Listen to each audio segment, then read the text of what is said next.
There are two reasons why President Donald Trump needs the world to believe his adamant claims that Iran's nuclear program has been obliterated. First, his entire presidency is set up to reflect glory on his own strongman persona, fueling a narrative of courageous, unique, and infallible leadership.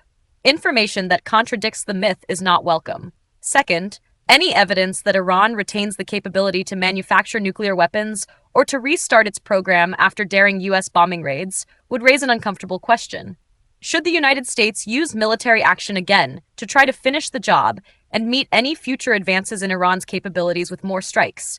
This would potentially open a years-long period of quasi-war with Iran, for which Trump has no appetite, raise the risks of a wider conflict, and anger his MAGA base.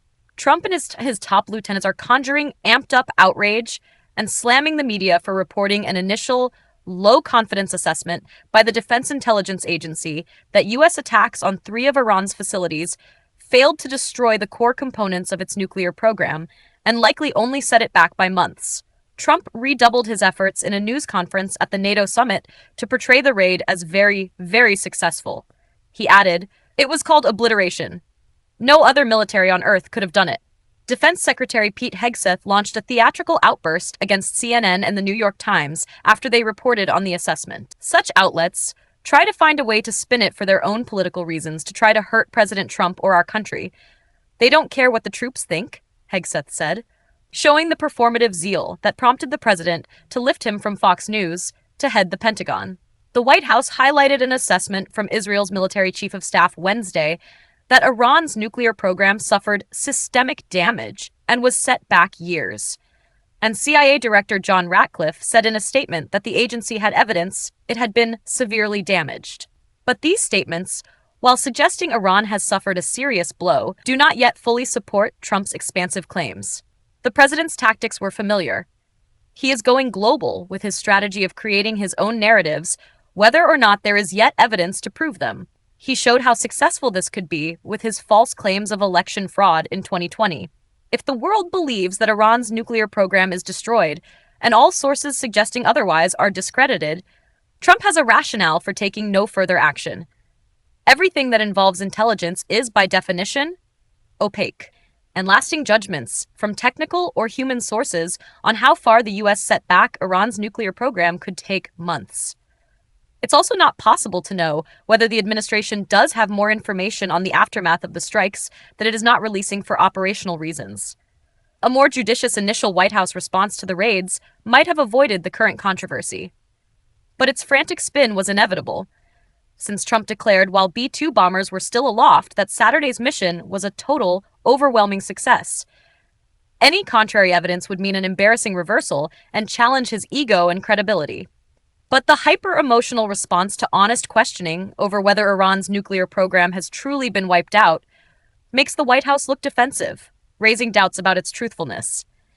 And it is distracting from aspects of the mission for which Trump can claim credit. A flawless round-the-world bombing raid with no U.S. casualties, and his effective pressure on Israel and Iran to stop fighting, as well as his success in not being pulled into a longer war. Growing controversy over Iran also overshadowed an undeniable achievement by Trump at the summit in the Netherlands in getting a commitment from member states to spend 5% of GDP on defense by 2035. The target will be hard to reach, but no other president came close to achieving anything similar. The White House only has itself to blame. Its failure to properly explain to Americans why Trump's administration suddenly came to believe Iran was weeks away from building a nuclear weapon created suspicion over its motives. Its failure to inform some top Democrats that the B-2 bombing mission was underway needlessly politicized an issue on which Trump could expect substantial support across the aisle. The administration then postponed Capitol Hill briefings on the strikes until Thursday. It's unclear whether those sessions will be productive. Trump's intelligence chiefs rushed to bolster his claims on Wednesday. Ratcliffe's statement said the CIA had obtained a body of credible evidence that Iran's nuclear program had been severely damaged. This included intelligence from a reliable source method that several key Iranian nuclear facilities were destroyed and would have to be rebuilt over the course of years, Ratcliffe said. His comments fell short, however, of Trump's claims of obliteration. Director of National Intelligence Tulsi Gabbard posted on X that new intelligence showed that Iran's nuclear facilities had been destroyed. None of the pushback offered evidence that would allow Americans to make up their own minds. It did nothing to back up Trump's claim in The Hague Wednesday that Iran had not moved any of its stock of enriched uranium before the raids. Nor did it address whether Iran maintains secret facilities that it could use to race toward a bomb. Contrary to what Hegseth claimed, it is not unpatriotic to report information confirmed by administration officials questioning the extent of the damage to Iran's nuclear program.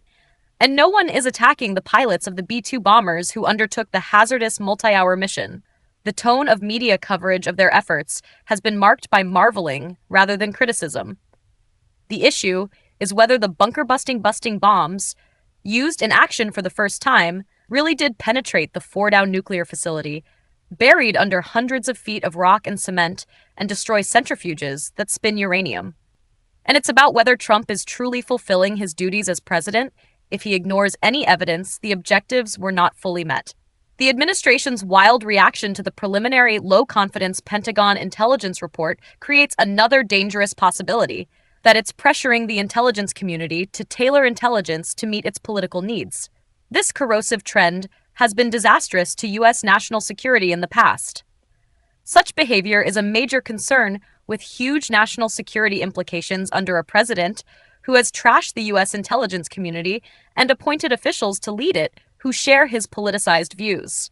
Future intelligence reports, which could take months to conduct, might well conclude that Iran's nuclear program has been destroyed or set back far from the point of approaching a weapon. If they don't, Trump has a huge political and diplomatic problem.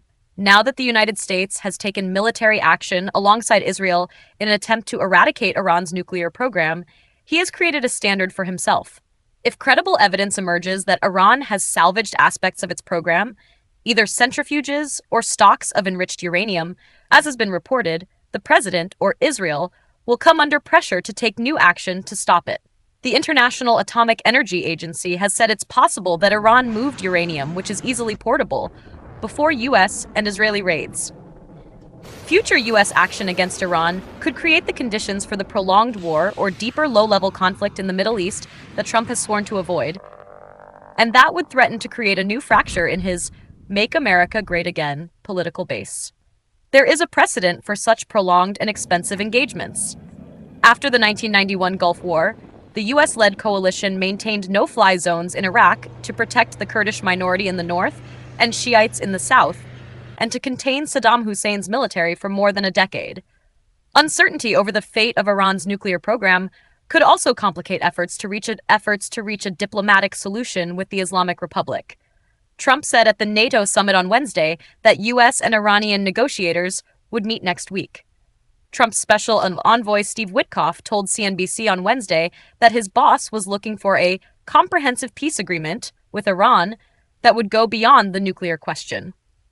It would be an extraordinary breakthrough after 45 years of antagonism. If Trump could end the U.S. estrangement with the Islamic Republic, perhaps after breaking the foundation of Supreme Leader Ayatollah Ali Khamenei's power with military action, he could rightfully claim a major legacy achievement. I think that they are ready. That is my strong sense, said Witkoff. Yet such hopes are dependent on developments in the opaque Iranian system, political forces that the U.S. cannot control, and extremist elements, including in the Islamic Revolutionary Guard Corps, that have a lot to lose in terms of prestige and economic power if the regime changes or falls. Some experts believe that Iran will respond to the U.S. and Israel assault by reasoning that it is even more imperative to develop a nuclear bomb to ensure the regime's survival. And if Tehran rejects cooperation with the IAEA and its inspectors, it might be able to evade outside monitoring. Trump, however, played down expectations for a lasting agreement with Iran on Wednesday. We may sign an agreement, I don't know. To me, I don't think it's that necessary. I mean, they had a war, they fought, and now they're going back to their world. I don't care if I have an agreement or not, the president said. He implied that a statement by Iran not to seek nuclear weapons would undercut his own claim that their program was obliterated. The complete truth may not be known for months, but it would be a deep irony if 20 years after a war provoked by cherry-picked intelligence on a weapons of mass destruction program that did not exist, another White House tweaked intelligence to misrepresent a program in Iran that was active.